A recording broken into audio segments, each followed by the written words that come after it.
अरविंद राजा जबलपुर वे आए और परम पूज्य महाराज श्री चरणों में पहला प्रश्न अपनी ओर से रखते हैं। नमोस्तु महाराज।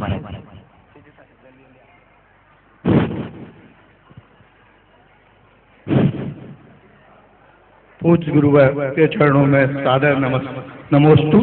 महाराज जी, हम रात में मंदिर में घंटा क्यों नहीं बजाते हैं? देखिए, घंटा बजाने की एक अपनी परिपाटी है। घंटा पूजा आराधना का ही एक अंग है और दिन में बजाया जाता है, रात में नहीं। ये एक परंपरा है। चलिए आगे। हेलो फटाफट करो। इसके बाद में सुनील जी मेरा हजारीबाग।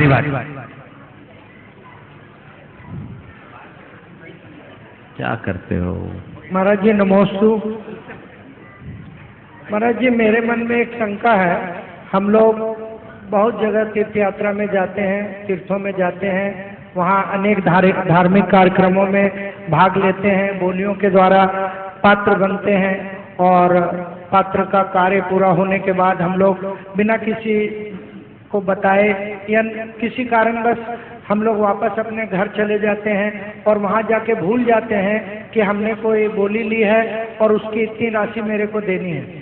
मेरे साथ एक घटना ऐसी घटी कि 5 साल के बाद मैं कहीं गया तो वहाँ मेरे को मालूम पड़ा कि भाई साहब आपके नाम से 11,000 रुपया बाकी है।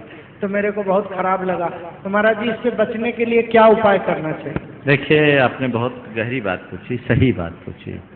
भावनाएं होती है, लोग डाक बोलियां ले लेते हैं और भीड़ भरे आयोजनों में कई बार ऐसा होता है कि उसकी पूरी एंट्री कार्यालयों में नहीं आ पाती और वो एंट्री ना आने के कारण उसकी प्रॉपर सूचना उन तक नहीं पहुंच पाती और घर पहुंच जाने के उपरांत अनजाने में उनसे चूक हो जाती है और मुख से बोले हुए दान, जिसे हम निर्माल्य कहते हैं, उसका उन्हें दोष लग जाता है। इसलिए सबसे अच्छा तो मैं आपसे कहूं, कहीं भी दान दो, चाहे वो बोली के माध्यम से या अन्य उद्घोषणा के माध्यम से। तुरंत दान दो तो अच्छी बात, तुरंत दान नहीं भी दें तो आप वहाँ के व्यवस्थापकों या वहाँ के मैनेजमेंट से अपना डिटेल खुद चला के लिखवाओ और उनसे एक रिक्वेस्ट करो कि भाई साहब, ये राशि मैं इतने दिनों में दूंगा, आप एक रिमाइंडर जरूर भेज देना ताकि हम आपको टाइम पर आप ये राशि चुका सके और आपको दोष का भागी न बनना पड़े। क्योंकि कई बार ऐसा अनजाने में होता है और लोग बोलते हैं कि लोग बोल गए, नाम है, अब नाम है राजेश जैन मुंबई, तो राजेश जैन मुंबई तो हजारों हैं, कौन राजेश जैन, अता पता कुछ नहीं, तो कैसे उनसे संपर्क करे? अब अगले का भाग्य हो, पुण्य हो, उसे याद हो तो भेज दे, नहीं तो बट्टा खाते गया। तो बट्टा खाते पैसा गया नहीं, बट्टा खाते उसका भाग्य जाएगा, क्योंकि वो क्रिया किया है और क्रिया करने के बाद उसने दान खुद की रुचि से बोला है, तो उसे देने की जवाबदारी उसकी है, लेने वाले की नहीं। आप कहीं भी दान बोलो, आपने जितनी उदारता से दान बोला है उतनी ही दिलेरी से दान चुकाने का भाव रखो, तब तुम्हारा पुण्य परम पुण्य में बदल पाएगा। ऐसा प्रयास होना चाहिए। कोलकाता से अनंत जैन पूछ रहे महाराज जी, मेरी मम्मी हर कार्य करने के लिए पहले नमोचार मंत्र या भगवान का नाम लेने के लिए बोलती है। वह बोलती है कि भगवान का नाम लेने से हर कार्य अच्छा होगा। तो महाराज, श्री संसार में इतने लोग हैं, क्या वे सब नमोकार मंत्र को जो नहीं जानते हैं, फिर भी क्या उनका कार्य अच्छा हो जाता है? देखिए, मंत्र के जाप करने से काम अच्छा हो या ना हो, हमारा मन अच्छा हो जाता है और मन अच्छा होता है तो काम अपने आप अच्छा हो जाता है। अच्छे मन से प्रारंभ किया गया काम अपने आप अच्छा होता है। इसलिए हम कोई भी काम करें मंत्र जाप करके करें।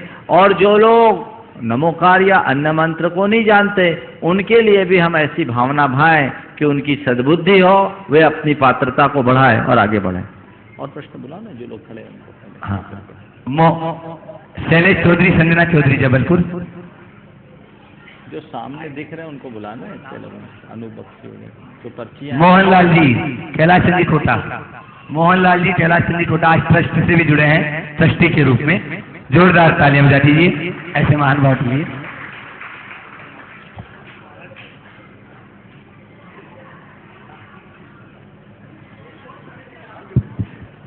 महाराज जी के चरणों में नमोस्तु नमोस्तु नमोस्तु।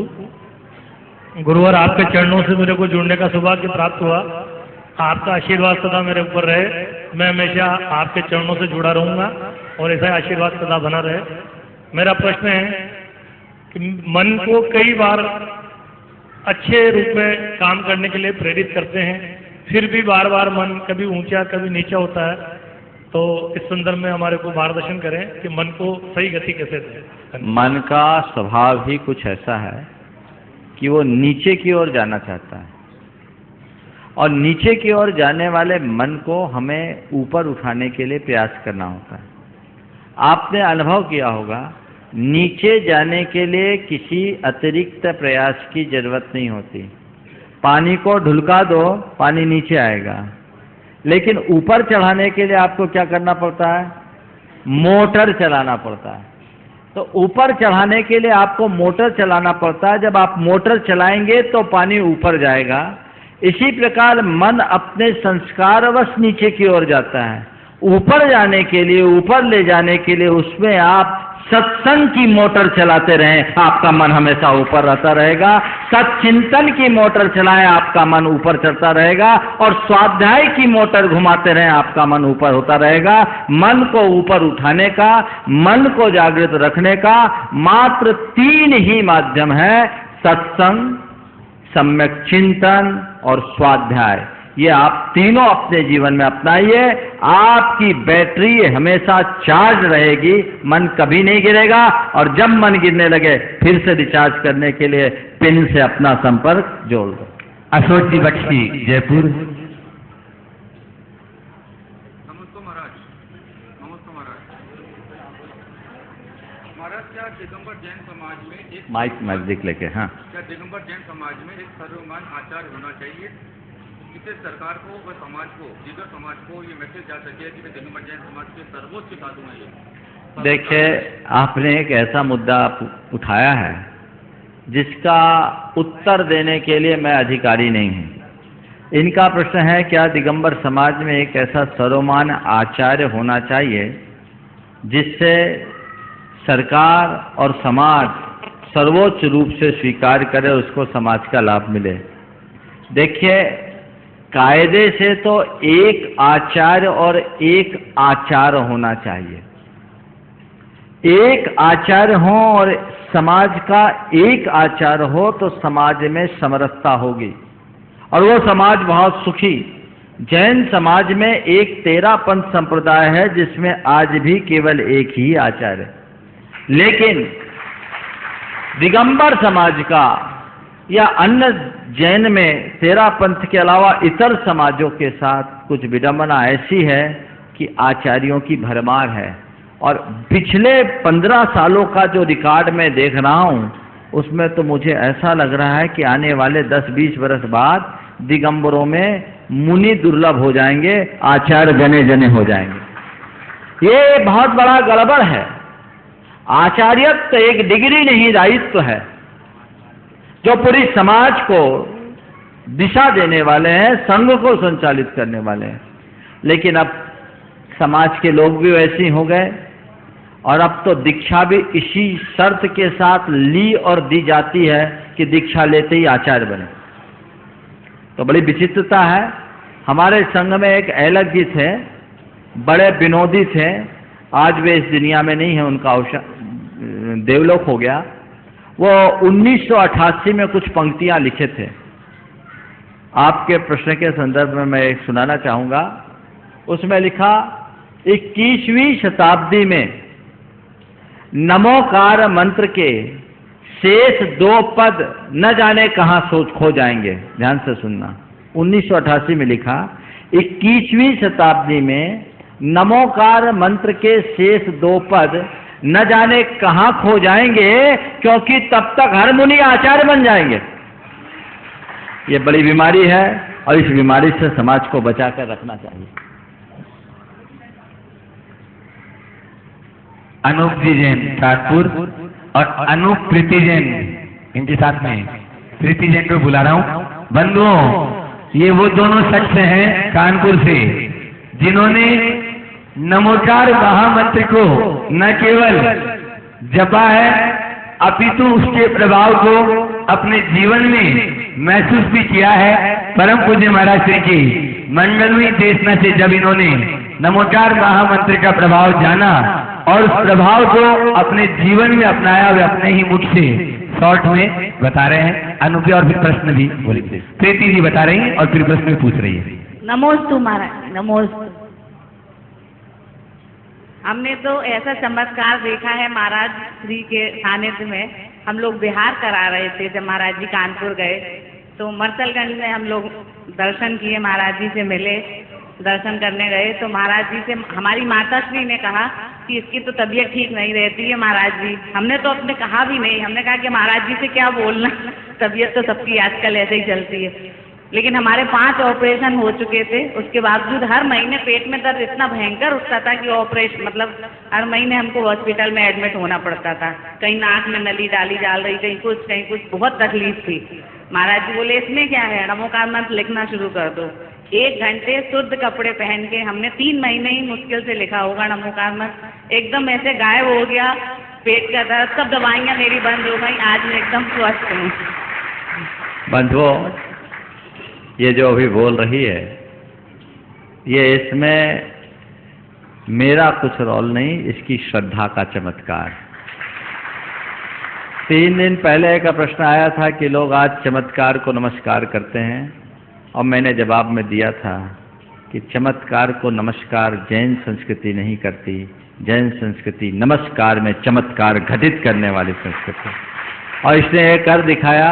मैंने इसका उल्लेख कई बार किया है जब भी इसका प्रसंग हुआ।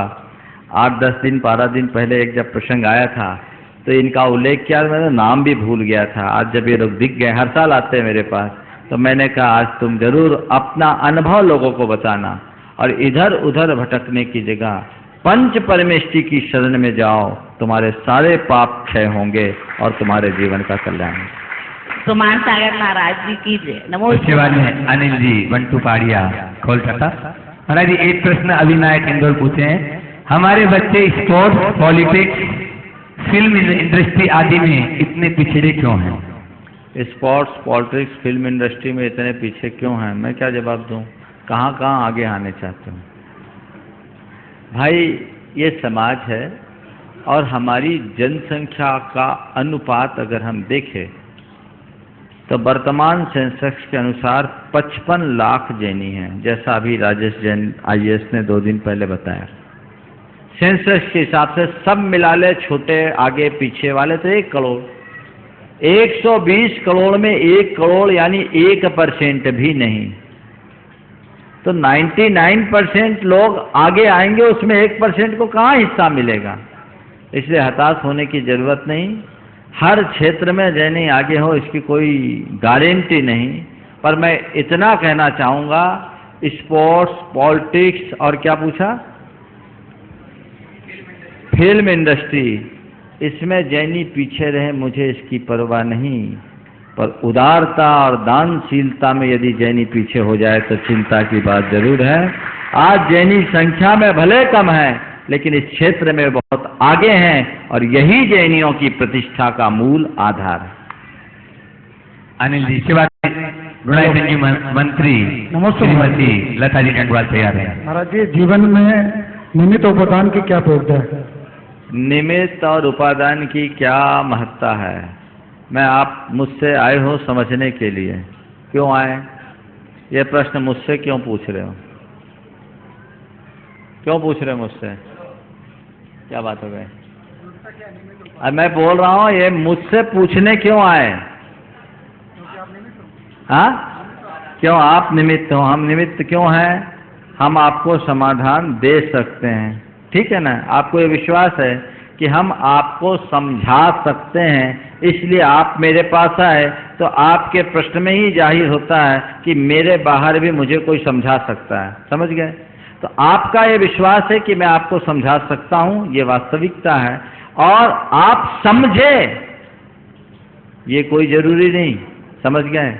मैं आपको समझाने में निमित्त हूँ, ये यथार्थ है, पर आप समझ लें, ये कोई जरूरी नहीं, भ्रम भी हो सकता है। समझेंगे तब जब आप पूरी जागरूकता के साथ सुनोगे तब, और आपके अंदर उतनी ग्रेस्पिंग पावर होगी तब। इधर मैंने सुनाया, आपका इधर का इधर निकला, खत्म। तो निमित्त बाहरी सहकारी कारण होता है और उपादान अंतरंग कारण होता है।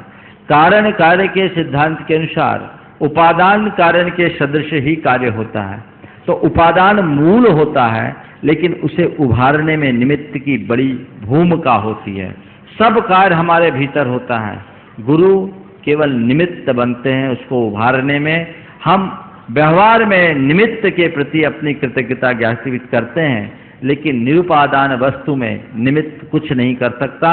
सार में मैं इतना कहता हूं कि निमित्त और उपादान के विषय में अपने जीवन में क्या दृष्टि रखो। शास्त्रीय विवेचना नहीं कर रहा हूं, प्रैक्टिकल लाइफ में निमित्त और उपादान के संदर्भ में आप अपनी दृष्टि क्या रखें, बहुत ध्यान से सुनना। जब आप दूसरे के लिए कुछ अच्छा करो तो सोचो मैं तो निमित्त मात्र हूं, ये तो उसके पुण्य का फल है। उसमें अपने अंदर कर्ता का भाव मत लाओ। क्या बोला? कोई भी किसी के लिए अच्छा कार्य करो तो अपने आप को निमित्त मात्र मानकर करो, और दूसरों के लिए कभी कोई बुरा कार्य करने का प्रसंग आए तो सोचो मैं निमित्त बनूंगा तो मेरी आत्मा का हित होगा, मुझे बुरा निमित्त नहीं बनना है। समझ गए? अच्छा करो तो कौन निमित्त कुछ नहीं करता, किंचित करो। बुरा करो तो सोचो निमित्त सब कुछ करता है। दूसरा तुम्हारा अच्छा करे तो सोचो इसके निमित्त से हुआ, जीवन भर कृतज्ञ रहो, पत्थर की लकीर की तरह उसे अंकित कर लो। और दूसरा बुरा करे तो कहिए वो तो निमित्त है, दोस्त तो मेरे उपादान का है। अध्यात्म का निचोड़ यही। श्रीमती लता जी गंगवाल गया, और उसके बाद में शैलेश जी चौधरी, संजना चौधरी, जो आज ट्रस्ट से भी जुड़े हैं, तैयार रहेंगे। बोलो। नमोस्तु महाराज श्री। महाराज श्री, जैसे कहते हैं कि कन्यादान 4 बिंदुओं पे निर्धारित किया हुआ है, जैसे संसारिक दृष्टि से, व्यवहारिक दृष्टि से और नैतिक दृष्टि से और धार्मिक दृष्टि से। इस कन्यादान का हमारे जीवन में क्या महत्व है? कन्यादान को इन्होंने सांसारिक, नैतिक, व्यवहारिक और धार्मिक दृष्टि से हमारे जीवन में क्या महत्व है। देखिए, ये कन्यादान को समदत्ति की संज्ञा दी गई। वंश की संतति कन्या के बिना नहीं होती। तो आध्यात्मिक दृष्टि से इनका कोई अलग महत्व नहीं है, लेकिन जिन दृष्टियों से आपने अभी कही, धार्मिक, व्यवहारिक, नैतिक और सांसारिक दृष्टि से इनका बड़ा महत्व है। जैन धर्म में कन्यादान को एक श्रेष्ठ दान कहा, और इसलिए कि इसके बिना धर्म की संपत्ति नहीं होती। बहुत ध्यान से सुनना, एक ऐसे विषय को मैं आप सब तक पहुंचा रहा हूं जिसे शायद आपने कभी देखा नहीं होगा। कन्यादान विवाह पूर्वक होता है ना? आप जितने लोग बैठे हैं यहाँ, जितने बड़े लोग हैं, सब कन्यादान स्वीकार कर चुके हैं। हम अपवाद हैं, हम लोग अपवाद हैं। लेकिन ये कन्यादान विवाह पूर्वक, और ये विवाह की जो गरिमा और महिमा है, कन्यादान की महिमा उससे अपने आप प्रकट हो जाती है। सबसे पहले विवाह के उद्देश्य और औचित्य पर विचार कीजिए। आप लोगों ने विवाह किया, विवाह का उद्देश्य क्या है? कोई जवाब देगा? विवाह किस लिए करते हो? कोई जवाब नहीं, बोलो।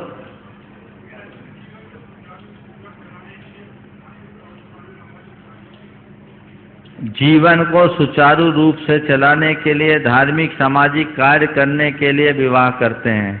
अनुभव से बताना, विवाह के बाद जीवन सुचारू होता है कि बीमारू होता है? अनुभव उल्टा है। सुनो, अब मैं बोलता हूं, नहीं तो डिबेट का विषय बन जाएगा। विवाह के 3 उद्देश्य बताएं। सबसे पहला, धर्म संपत्ति। धर्म संपत्ति, विवाह करने से धर्म की प्राप्ति होती है। लोक में ऐसी अवधारणा है कि विवाह करने के बाद धर्म खत्म हो जाता है, लेकिन विवाह के प्रथम उद्देश्य में धर्म संपत्ति क्यों? क्योंकि विवाह करने के बाद व्यक्ति अपने पत्नी या पति से बंध करके शील धर्म का पालन शुरू कर देता है, सौदार संतोष व्रत का पालन शुरू कर देता है। यहां से धर्म की प्राप्ति। एक गृहस्थ के लिए 3 पुरुषार्थ बताए हैं, धर्म, अर्थ और काम। इन तीनों पुरुषार्थों की सिद्धि कोई गृहस्थ तभी कर सकता है जब विवाह के बंधन में बंधता है। कहीं सौधर्मिंद्र बनना हो तो कोई कुंवारे या विधुर आदमी को सौधर्मिंद्र नहीं बनाया जाता। किसको बनाया जाता है? हाँ, किसको बनाया जाता है? विवाहित जोड़े को बनाया जाता है। समझ गए? धर्म संपत्ति, इसीलिए हमारी संस्कृति में विवाह को धर्म विवाह की संज्ञा दी गई और विवाह के बाद विवाहित स्त्री को धर्म पत्नी या सहधर्मिणी कहा गया। इसी से समझ लीजिए कि विवाह का उद्देश्य क्या है। इसलिए जितने लोग यहाँ विवाहित हैं, अब विवाहिक संबंध में बंध जाने के बाद अपने धार्मिक कार्यों की गति के लिए और प्रयत्नशील हो जाए, तभी आपका विवाह सार्थक होगा। नंबर 1 धर्म संपत्ति। नंबर 2 प्रजा उत्पत्ति। संतान की उत्पत्ति बिना विवाह के नहीं होगा, और संतान की उत्पत्ति नहीं होगी तो संतति कैसे चलेगी, और संतति नहीं होगी समाज आगे नहीं बढ़ेगा, और वंश परंपरा आगे नहीं बढ़ेगी तो धर्म की परिपाटी भी नष्ट हो जाएगी। क्योंकि न धर्मो धार्मिक बिना, धर्म धर्मात्मा के बिना नहीं होता। इसलिए सब साधु बन जाएंगे जिस दिन, उस दिन धर्म समाप्त हो जाएगा। समझ गए? इसलिए धर्म को चलाने में जितना साधुओं का रोल है, श्रावकों का रोल उससे कम नहीं है। ये एक रथ के 2 पहिए हैं। साधु धर्म का प्रवर्तन करते हैं और श्रावक धर्म को पोषण देते हैं, धर्मात्माओं को पोषण देते हैं। बिना पोषण के प्रवर्तन नहीं हो सकता। ये श्रावक धर्म की महिमा है, गरिमा है, इसे समझना चाहिए। तो ये प्रजा उत्पत्ति, ये दूसरा उसका उद्देश्य है। और तीसरा उद्देश्य है रति, जिसे सबसे आखिरी में रखा गया, जो मनुष्य अपनी मानवीय दुर्बलता को कम करने के लिए करता है, अपनी मानसिक कमजोरी के कारण करता है। ये तीसरा उद्देश्य है। इसलिए कहते हैं विवाह का उद्देश्य वासना का निमंत्रण नहीं, नियंत्रण है। जो आगे बढ़े तो कन्यादान सामाजिक मर्यादाओं को स्थिर बनाए रखने के लिए, धर्म की परंपरा को प्रवर्तित बनाए रखने के लिए, और आपके संतति का विकास करने के लिए बहुत जरूरी है। और इसके बिना आपकी सांसारिक जीवन नहीं चल सकता। इसका अपना उपयोग है, पर कन्यादान में जो विकृतियां आ गई उससे भी सावधान होने की आवश्यकता। इसके बाद जो आज ट्रस्ट से जुड़े हैं शैलेश संजना चौधरी जबलपुर, इसके बाद में श्रीमती चंद्रकला जी पाटनी रांची तैयार रहे। नमोस्तु महाराज। नमोस्तु महाराज। महाराज श्री, यदि हम किसी चीज का त्याग करते हैं, महाराज श्री, यदि हम किसी चीज का त्याग करते हैं और फिर भाव करते हैं उस चीज के खाने के, तो हमें दोष लगता है। फिर महाराज जी हम त्याग कैसे करें? त्याग करते हैं और उसके बाद खाने के भाव करते हैं तो दोष लगता है। देखो, त्याग करने के बाद खाने का भाव नहीं होना चाहिए, उत्तम तो यही है। लेकिन ये मनुष्य के मन की दुर्बलता है कि हम किसी चीज का त्याग कर दें तो ऐसा तो नहीं है ना कि हमने स्विच ऑफ कर दिया तो लाइट बंद हो गई। लाइट को बंद किया जा सकता है स्विच को ऑफ करके, पर मन के संस्कार को एक स्विच दबा करके ऑफ नहीं किया जा सकता। उसके लिए अभ्यास करना है। भाव होना अतिक्रम है या अतिचार है, समझ गए? अतिचार में व्रत मलिन होता है, प्रतिज्ञा की आंशिक क्षति होती है, विनष्ट नहीं होता। इसलिए आप कोई व्रत लो, अव्वल तो ये प्रयास करो कि आप उस व्रत का निर्दोष पालन करो और जो व्रत लिया उसको सेवन करने का, उसके विरुद्ध जाने का आपके मन में भाव ही ना हो, नंबर 1। और दूसरा, यदि भाव हो जाए तो उस भाव को वचनों में ना आने दो, और वचन में आ जाए तो व्यवहार में ना आने दो। जहां वहीं रोको और तत्क्षण अपनी निंदा गढ़ा करके कहो कि हे भगवान, मैंने ये सोचा, ये गलत सोचा, मेरा पाप मिथ्या हो, तो आपका काम सारा सार्थक हो जाएगा। उसको वहीं रोको। इसी के लिए प्रतिक्रमण है। मन तो किसी का भी चल सकता है, अपने अधोगामी मन को रास्ते पे लगाना ही हमारा परम पुरुषार्थ। मेरा श्री एक छोटा सा, अब बस एक, बहुत लोग हैं, अभी नीचे भी हैं कुछ लोग, ध्यान रखना। श्रीमती चंद्रकला जी पाटनी, रांची, अपना प्रश्न परम पूज्य महाराज श्री चरणों में। नमोस्तु महाराज श्री। महाराज श्री, अष्टानिका पर्व को इतना महत्व क्यों दिया जाता है और इन दिनों सिद्ध चक्र जी विधान का क्या महत्व है, क्यों किया जाता है? देखो, ये अष्टानिक पर्व जैसे पर्यूषण पर्व है, वैसे ही अष्टानिका पर्व का महत्व है। और मेरे विचार के अनुसार अष्टानिका पर्व का महत्व कहीं पर्यूषण से भी ज्यादा है। क्यों?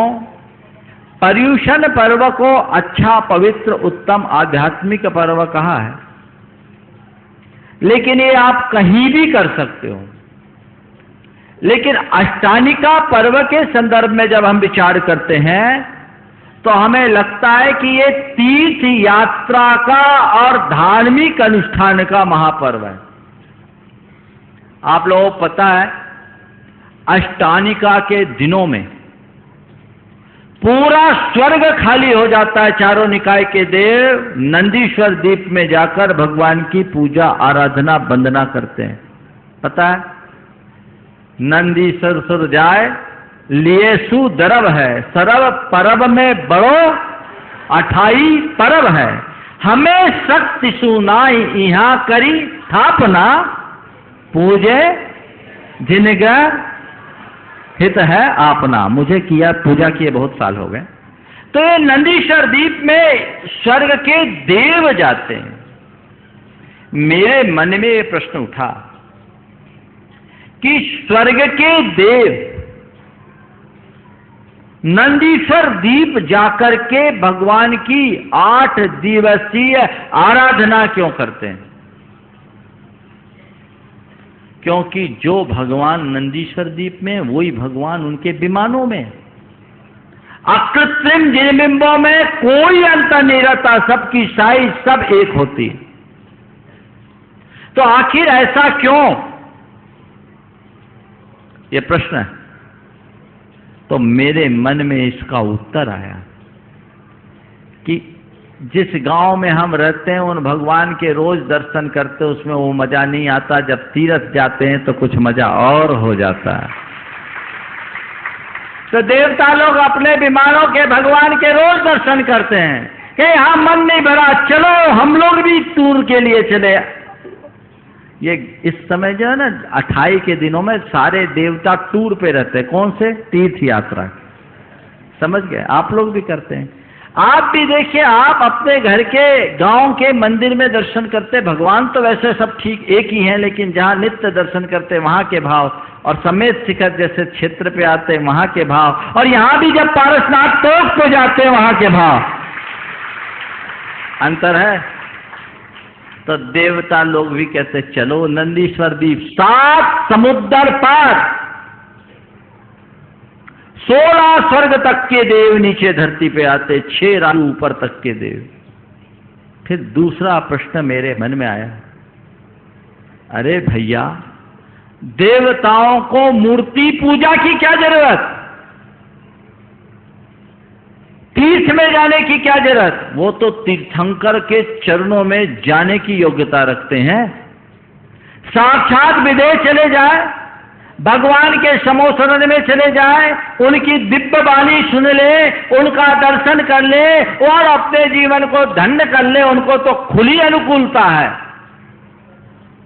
लेकिन देवता लोग तीर्थंकरों के समो शरण में जाने की कोई तिथि फिक्स नहीं रखते, पर भगवान के नंदीश्वर दीप के जिनालयों की वंदना करने के साल के 3 तो 8-8 दिन के 3 अठाइयां फिक्स रखते हैं। क्यों? कभी सोचा आपने? केवल इसलिए कि जो मजा तीर्थ में है वो तीर्थंकर में भी नहीं है। क्यों नहीं है? तीर्थंकर भगवान के पास जाओ, दर्शक दीर्घा में खड़े रहो, दूर से प्रणाम करके संतोष कर लो, उनको देवता क्या गणधर भी नहीं छू सकते, बीच की कटनी से परिक्रमा भर लगा पाते हैं। लेकिन तीर्थ में जाओ तो भगवान का चाहे जैसा अभिषेक करो, पूजा करो, भक्ति करो, नाचो, गाओ, झूमो, खुशियां मनाओ, जो करना है सब करो, ये मजा है ना।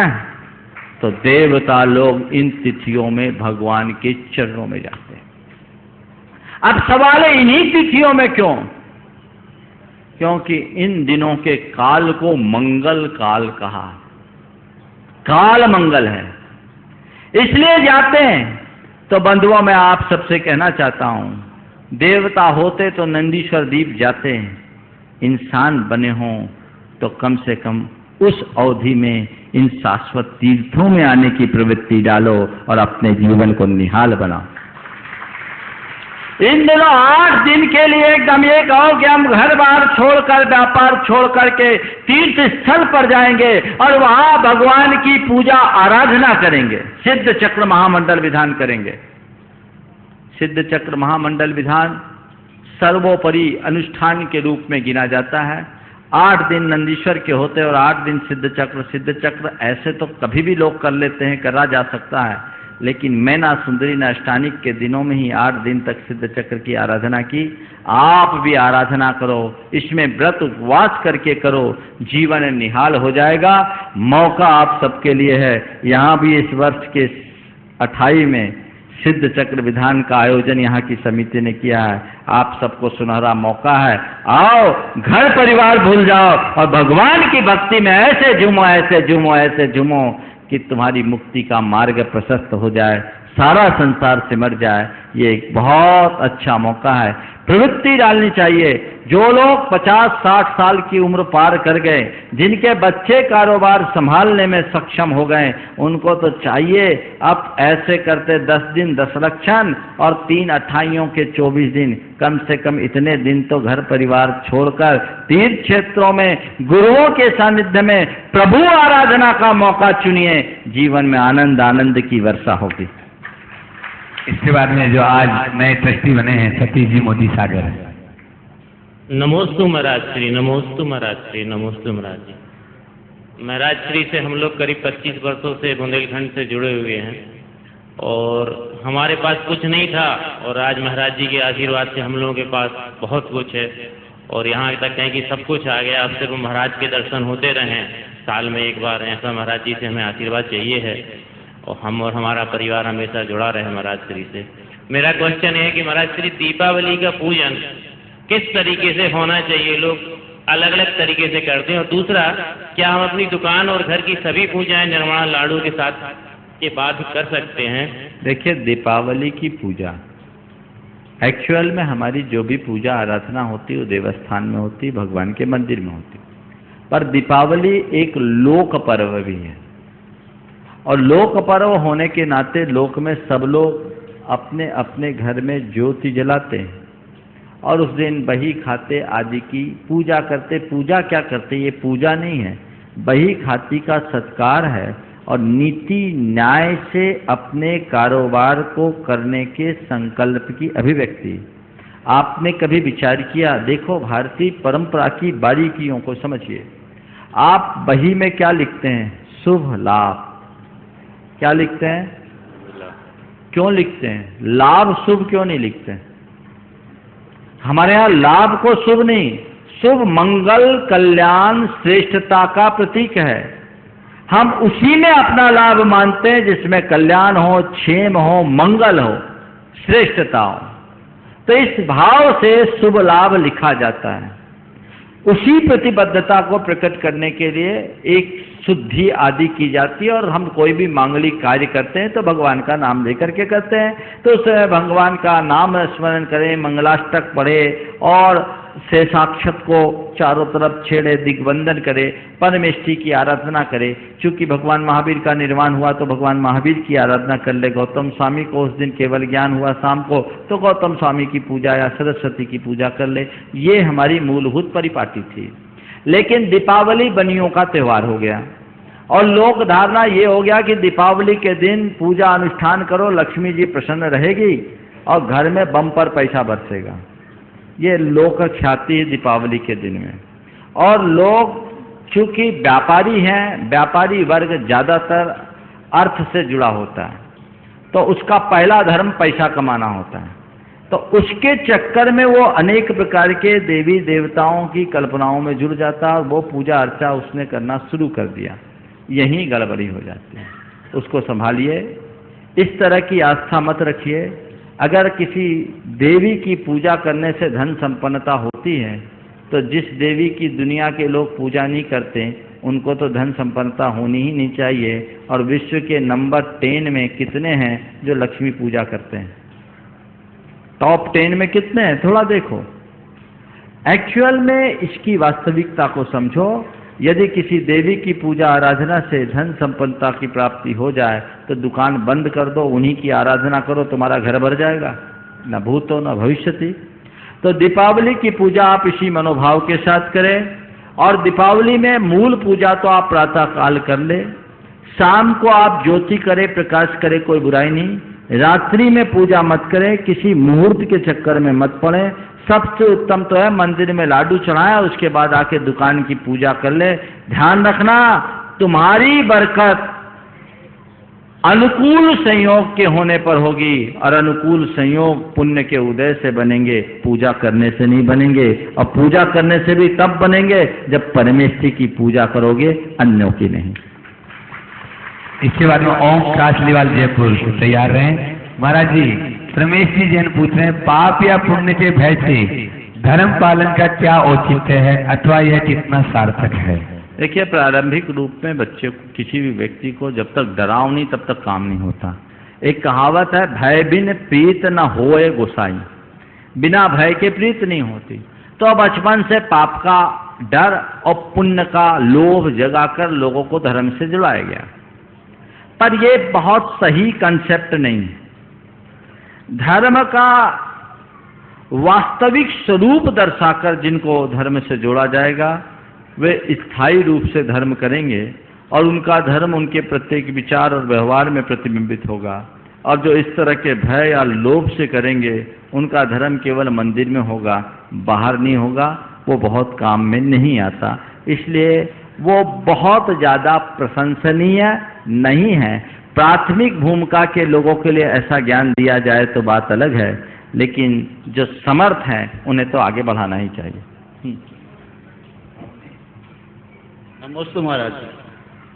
महाराज जी, एक प्रश्न है, भगवान की मूर्ति जो है खंडित हो गई गर्दन से और 300 वर्ष पुरानी है, तो वो क्या मूर्ति पूजनीय है? उसको जोड़ के दोबारा।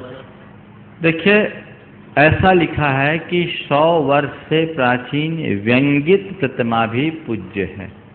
पर व्यंगित से तात्पर्य कान टूट गया, थोड़ा सा नाक टूट गया, एक आध उंगली टूट गई, तो अब एकदम गर्दन से ही भग्न हो गई तो प्रतिमा पूज्य नहीं होती। इसके लिए ये करना चाहिए, अगर कोई बहुत बड़ी उत्तुंग प्रतिमा है, बहुत अतिशयकारी प्रतिमा है, तो वो एक अपवाद है, उसके विषय में मैं नहीं कहता। लेकिन जो छोटी मोटी प्रतिमाएं होती है जिनके गर्दन भग्न हो गए, वो प्रतिमा मंदिर जी में रखने योग्य नहीं, उनका जल प्रवाह करना चाहिए। और जिसके हाथ से ऐसी प्रतिमा भग्न हुई है उन्हें एक दूसरी प्रतिमा मंदिर जी में विराजमान करनी चाहिए, उन्हीं भगवान की, और गुरुओं से उसका प्रायश्चित लेना चाहिए। प्रायश्चित लेकर के ही उसकी शुद्धि की जा सकती है। इसके बाद में श्री राजेंद्र जैन वास्तुशास्त्री इंदौर वे तैयार रहेंगे। महाराज श्री, एक बच्चा पूछ रहा है, 2 तीर्थंकर के कमल के चिन्ह हैं, लाल और नील कमल, तो मूर्ति के नीचे दिए गए कमल के चिन्ह से कैसे पता चलेगा कि ये पद्म प्रभु जी भगवान है या नवीनाथ जी भगवान? देखिए, मूर्ति के नीचे जो चिन्ह दिए जाते हैं, पद्म प्रभु भगवान के पद्म कमल को थोड़ा बड़ा खिला हुआ दिखाते हैं, और नेमिनाथ भगवान के कमल को थोड़ा कम खिला हुआ, उसकी पाखुड़ियाँ ऊपर की ओर होती, इससे पहचान हो जाती है। चलिए, जो सामने उनको बुलाओ,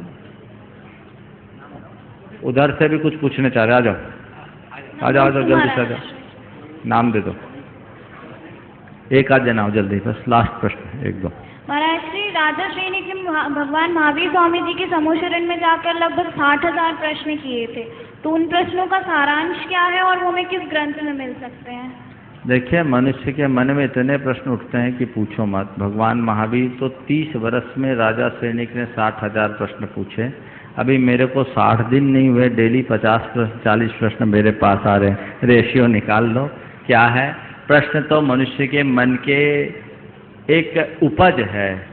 प्रश्न को मैं महत्वपूर्ण नहीं मानता, समाधान को मैं महत्वपूर्ण मानता हूँ। तो हमारा लक्ष्य प्रश्न उठाने का नहीं, समाधान पाने का होना चाहिए।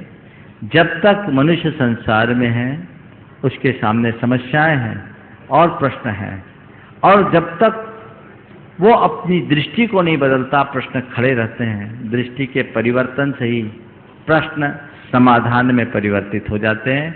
भगवान महावीर से जो राजा सैनिक ने प्रश्न पूछा, वो कई तरीके के प्रश्न थे। उनमें कुछ प्रश्न समयोचित जो परिस्थितियां थी, समकालिक परिस्थितियों से जुड़े हुए थे, कई किसी व्यक्ति के चरित्र से जुड़े हुए थे, लेकिन उनके सब प्रश्नों का जो मूल सार था वो ये कि आत्मा का हित किसमें है। तो भगवान ने कहा धर्म में है, और धर्म क्या है, तो भगवान ने रत्नत्रय को धर्म का स्वरूप बताया, उसी से हमारा कल्याण। महेंद्र जैन शिवनगर जबलपुर से पूछ रहे हैं, महाराज जी लोगों में वात्सल्य की भावना को कैसे बढ़ाया जाए? लोगों में वात्सल्य की भावना को बढ़ाने की जगह खुद के भीतर वात्सल्य की भावना को बढ़ाने की कोशिश करो। सब लोग दूसरों के घर में उजाला होता देखना चाहते हैं, खुद के घर में रोशनी करने की कोशिश नहीं करते हैं। हम अपने घर में रोशनी करेंगे तो दूसरे घर में भी उसकी कुछ किरणें स्वतः जाएगी। अपने हृदय को विशाल बनाइए। जब तक आपके चित्त में उदारता प्रकट नहीं होगी, प्रेम और वात्सल्य का भाव प्रकट नहीं हो सकेगा, और प्रेम और वात्सल्य के भाव के प्रकट के हुए बिना हमारा जीवन नीरस हो जाएगा। वो लास्ट प्रश्न। राजेश जी बॉम्बे से राजेश भैया सिद्धाचार्य। नमस्ते गुरुदेव। गुरुदेव, एक चीज मैं पूछना चाहता हूँ कि देवलोक में सब अवधि ज्ञानी होते हैं, तो सपोज अभी जैसे अपनी मृत्यु हुई और देवलोक में चले गए, वहाँ पे अपन अपने परिवार के कल्याण के बारे में सोचते हैं क्या देवलोक? क्योंकि वो तो अवधि ज्ञानी होते हैं। आचार्य ज्ञान सागर जी महाराज से आचार्य गुरुदेव ने जब उनकी संलेखना के काल में वैयावृत्ति कर रहे थे, तो एक दिन एक प्रश्न पूछा कि गुरुदेव, आपने रत्नत्रय को धारण किया और निश्चित आपकी इस उत्कृष्ट संलेखना के बल पर आप वैमानिक देवों में उत्पन्न होगे। महाराज, आप मुझे छोड़ के चले जाओगे, स्वर्ग में आप तो साक्षात भगवान की दिव्य वाणी सुनोगे, कभी मुझे संबोधने के लिए आओगे? किसने पूछा? आचार्य गुरुदेव ने अपने गुरुवर ज्ञान सागर जी महाराज से ये प्रश्न पूछा, क्या आप कभी संबोधने को आओगे? तो आचार्य महाराज के कहे मुताबिक ज्ञान सागर जी महाराज ने कहा, विद्यासागर जी,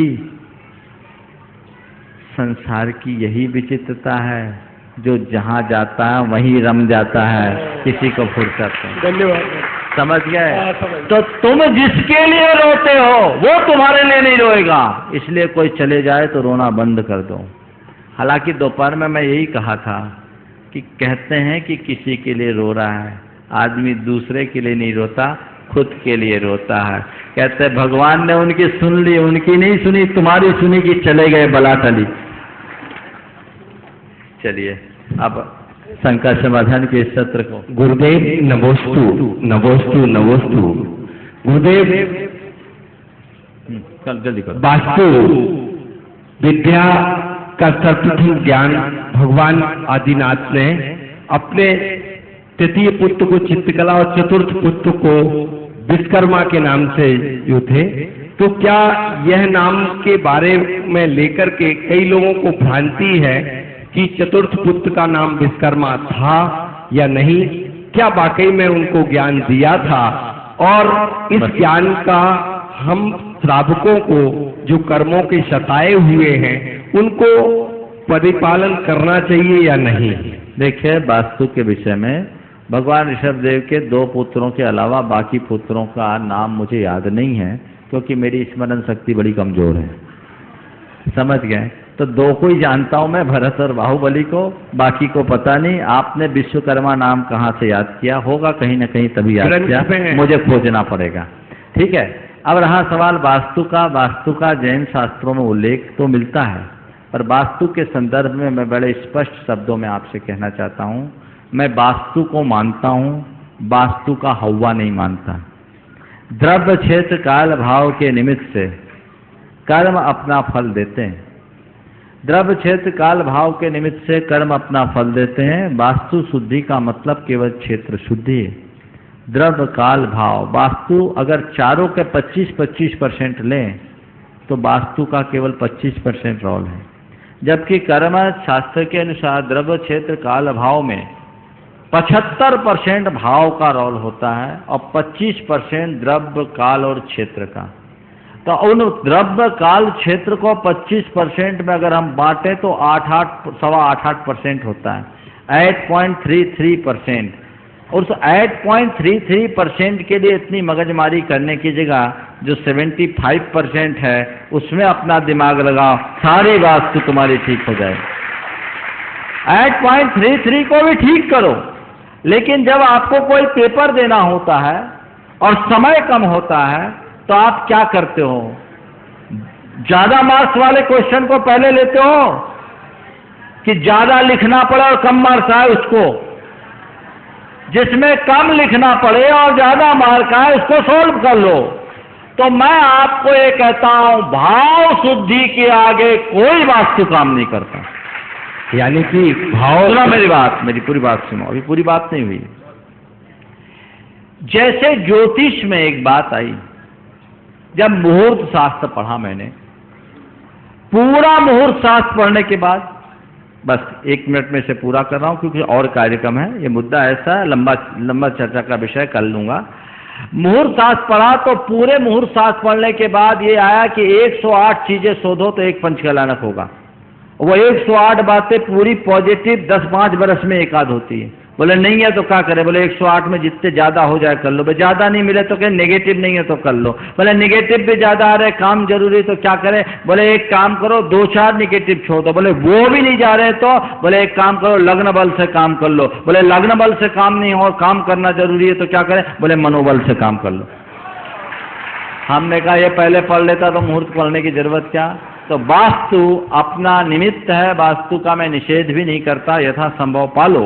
लेकिन आज के समय में केवल वास्तु वास्तु वास्तु को देख रहे हैं, भाव शुद्धि नहीं। तुम्हारा अशुभ अमंगल है, भगवान की आराधना करो, परमेश्वरी की आराधना करो, भाव शुद्धि करो, उसका प्रभाव तुम्हारे लिए चमत्कारिक असर देगा। और साथ में बाह्य निमित्त है, बाह्य निमित्त भाव तुम्हारे हैं, द्रव्य क्षेत्र काल तो बाहर है, इसलिए द्रव्य क्षेत्र काल पर कम ध्यान दो, भाव पर ज्यादा ध्यान दो।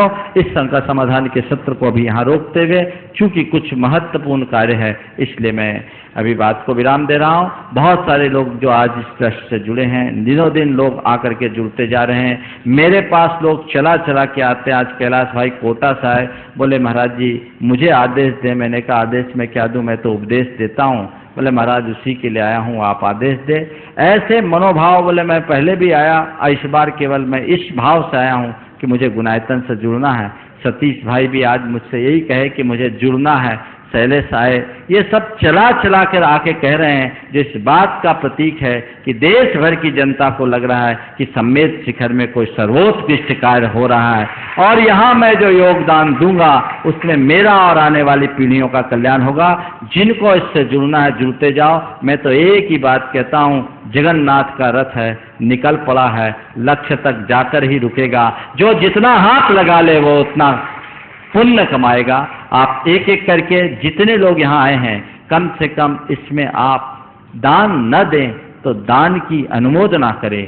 दानी का सम्मान दान की अनुमोदना है, और जब तक ये कार्यक्रम संपन्न न हो तब तक आप उठे नहीं। ये भी आपका एक अप्रत्यक्ष अयोगदान होगा, सहयोग होगा। अनुमोदना से बचे नहीं, जल्दी से कार्यक्रम करें।